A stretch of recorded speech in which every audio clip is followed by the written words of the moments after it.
Everything your parents told you about money was wrong, not because they lied to you, not because they didn't love you, but because they taught you what they knew.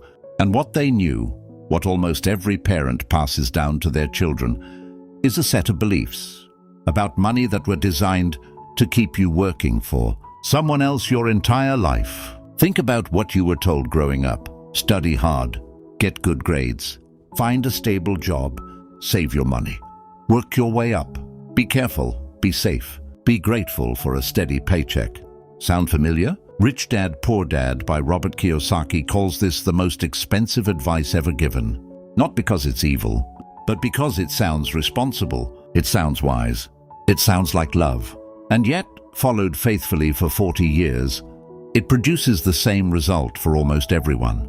You end up old, tired, and financially dependent on a pension, or a government or children who are struggling with the same advice themselves.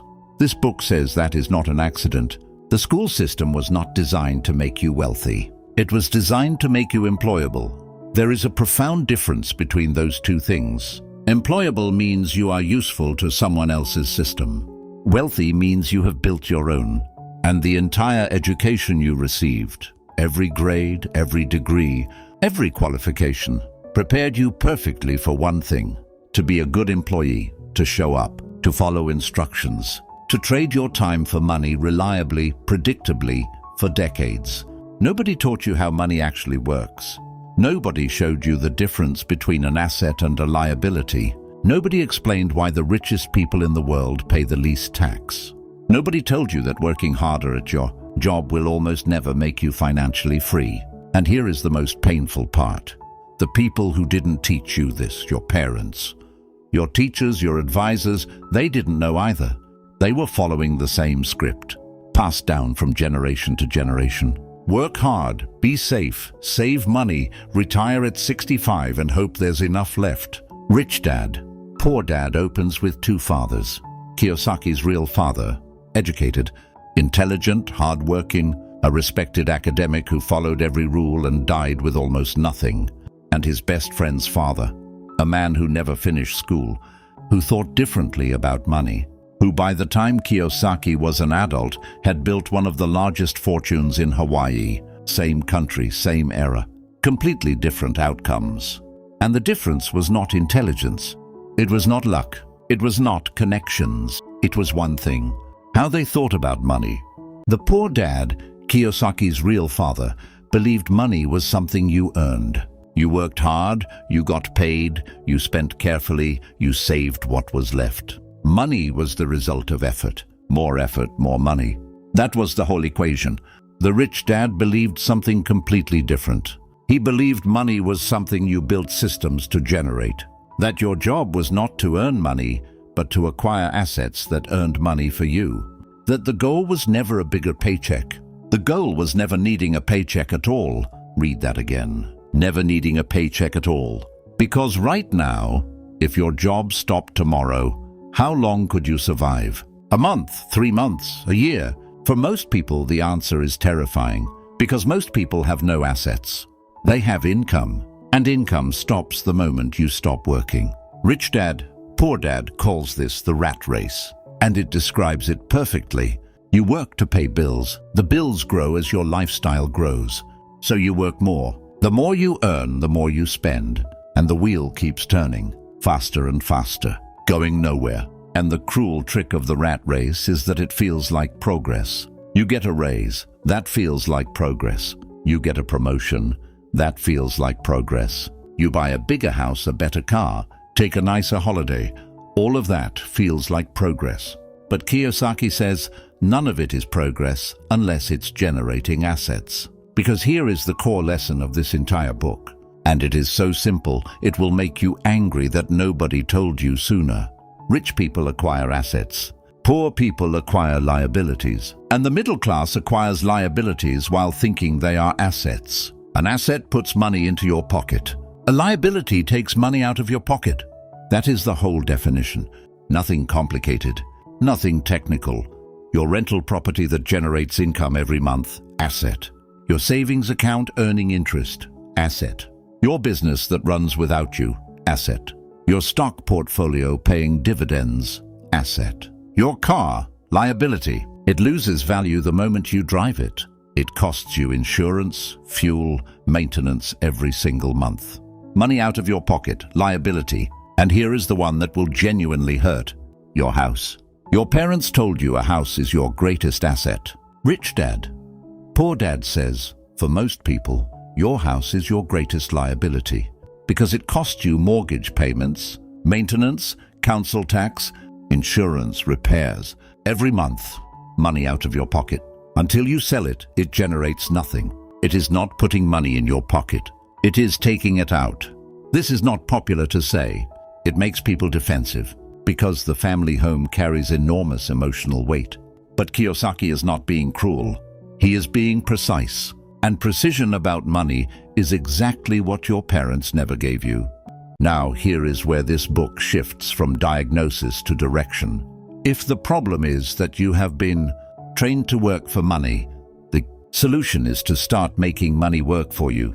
And the way you do that is by understanding one thing that the wealthy obsess over and the rest of the world completely ignores: cash flow. Not how much you earn, how much flows in without your direct effort. Every month, whether you work or not.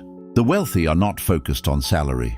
They are focused on building streams of income that do not require their presence. Rental income, dividends, business income, royalties, digital assets, things that earn while they sleep, while they travel, while they are living their lives. And every financial decision they make is filtered through one question.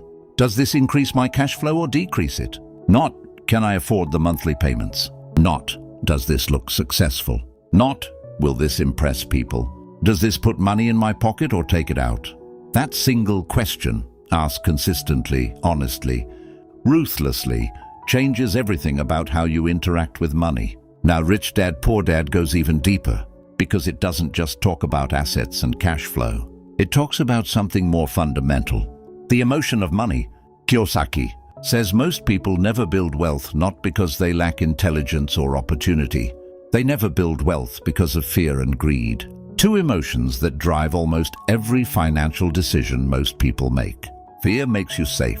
Fear keeps you in the job you hate because at least it's certain. Fear stops you investing because you might lose. Fear makes you hold cash because at least you can see it. Fear whispers, don't risk it. Stay small, stay safe. And greed makes you stupid in the opposite direction. Greed chases the hot tip.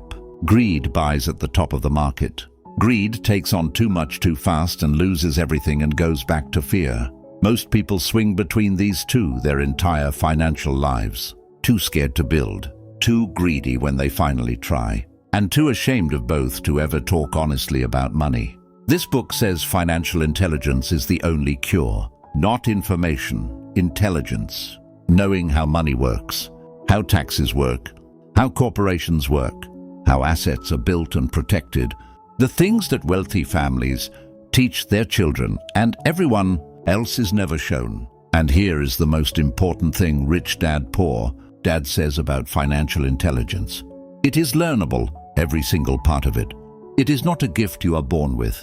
It is not reserved for people with wealthy parents or elite educations. It is a set of skills, concepts, and ways of thinking that anyone can develop. But only if you decide that financial education is your responsibility, because the school system will not give it to you. Your employer will not give it to you. And sadly, with the best intentions in the world, your parents probably could not give it to you either. Now think about what changes if you start thinking differently about money. Not tomorrow, not when you have more. Right now, with whatever you have. Instead of asking, how do I earn more? You start asking, how do I acquire assets? Instead of thinking, I can't afford that, you start thinking, how can I afford that?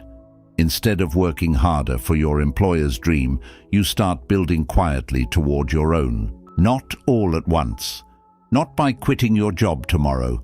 Not by taking reckless risks. But with direction.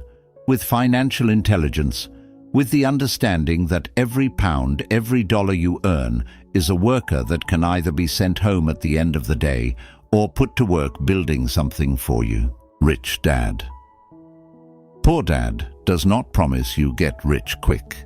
It promises something far more valuable.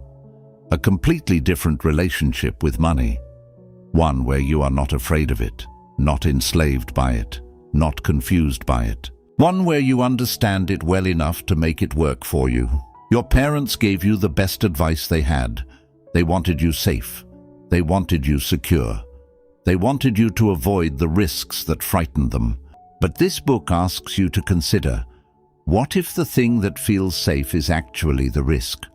What if 40 years of trading your time for someone else's paycheck, with no assets, no cash flow, no financial education, is the most dangerous path of all? What if the real risk is never learning how money works? You were never taught this. That is not your fault. But from today, it is your responsibility. Because the moment you understand the difference between an asset and a liability, the moment you ask whether money is working for you or you are working for it, the moment you decide that financial education is not optional, that is the moment your relationship with money changes forever. Rich Dad. Poor Dad has been read by over 40 million people worldwide. Not because it has complicated strategies or secret formulas, but because it tells a truth so simple and so overlooked that reading it feels like someone finally turned the lights on. The lights are on now. What you do next is up to you.